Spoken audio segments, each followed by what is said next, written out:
The Department of Transportation Land Transportation Office (DOTR-LTO) has intensified its efforts to promote road safety this holiday season through its implementation of DOTR-LTO Plan PASCO 2022.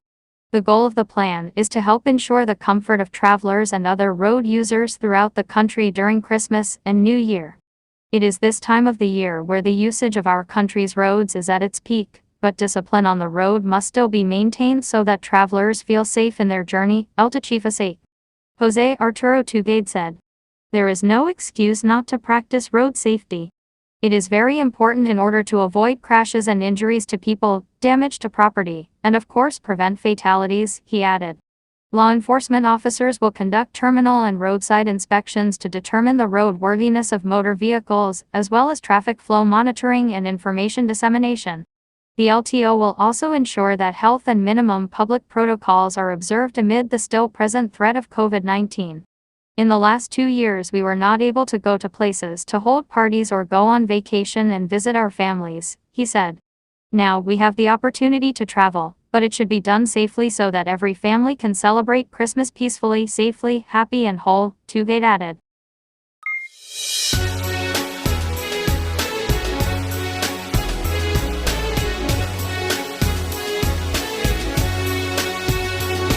Former President Duterte has distributed Christmas gifts to children with cancer at the Southern Philippines Medical Center Children Cancer Institute SPMC-CCI, and the House of Hope on Tuesday evening.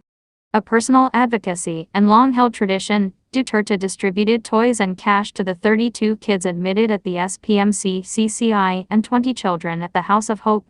Duterte also pledged PHP 3 million from his pension to the House of Hope as support for the facility's operations. The former president also thanked the staff who continue to help children with cancer. I am just a worker of God, Duterte said, adding that his advocacy is being supported by a number of friends. Meanwhile, Senator Christopher Lawrence Go noted that children with cancer are close to the former president's heart. Our hearts are breaking for the hardships they are going through. Despite this, we also admire the courage and determination of these children as well as their families, he said. In 2019, Duterte donated his house in Margarita Village along J.P. Laurel Avenue here to the cancer-stricken kids. Before making the donation, Duterte had already allowed the House of Hope to use his 3-bedroom house to host sickly children.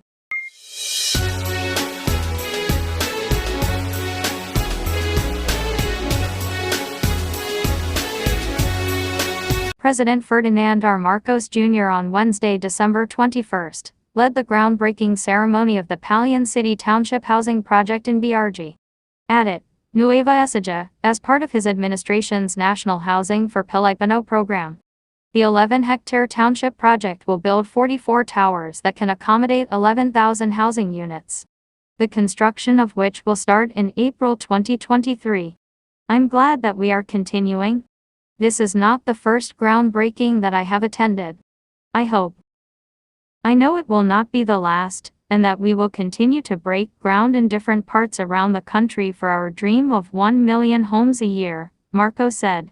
A total of 5,100 units will be available in 3 phases, while Phase 1 will have 2,500 units, and will only be turned over once amenities are completed. The housing project will also include elementary school, livelihood center, administrative offices, Central Park, basketball court, mini market, hawker and aquaponics area. The event was also attended by the Department of Human Settlements and Urban Development Secretary Jose Rizalno Accuser and other local and national government officials. The National Housing for Pilipino program is one of the Marcos administration's key projects that aims to build 1 million housing units every year during his term. 1 million homes a year. If we attain that, it will be a big solution to the housing problem of every Filipino family, Marcos said.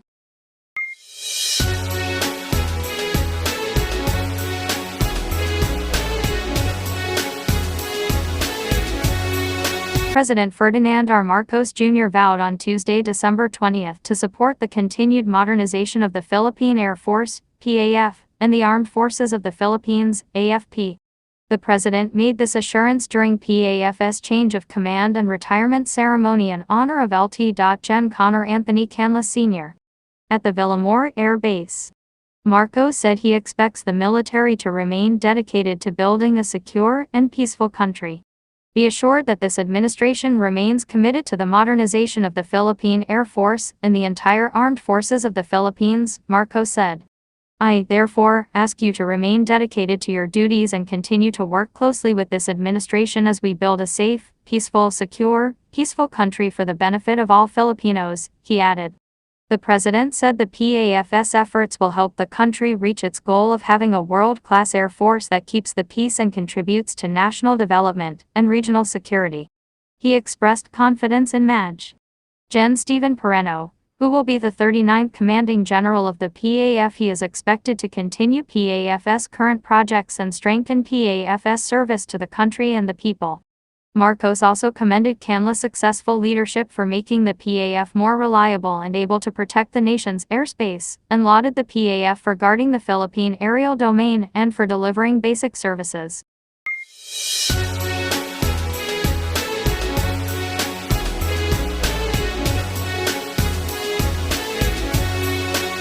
The administration of President Ferdinand R. Marcos Jr. is building the country's cybercrime specialists pool for the global market for cybersecurity experts, according to Department of Information and Communications Technology, DICT Secretary Ivan Uy.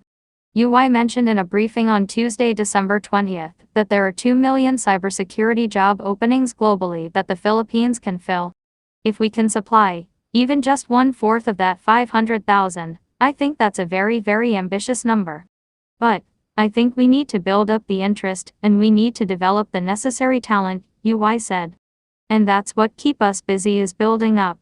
Because it's not only abroad, our BPO, business process outsourcing, and financial institutions like banks and other business sector, they are looking for that, he added. Uy said the DICT has subsidized education to help those seeking certification in the industry, as he noted the challenges on the certification and education of Filipino cybersecurity experts. So this is our short programs, but we will be able to bridge that gap, because we are talented, but what's lacking is building up on those credentials, he continued. He also noted that there are only around 200 certified information systems security professionals in the Philippines, compared with other countries such as Singapore that has 3,000 cybersecurity experts. Singapore is a small country, but why is their numbers big? Here 200 something, and only 30% of them are in country.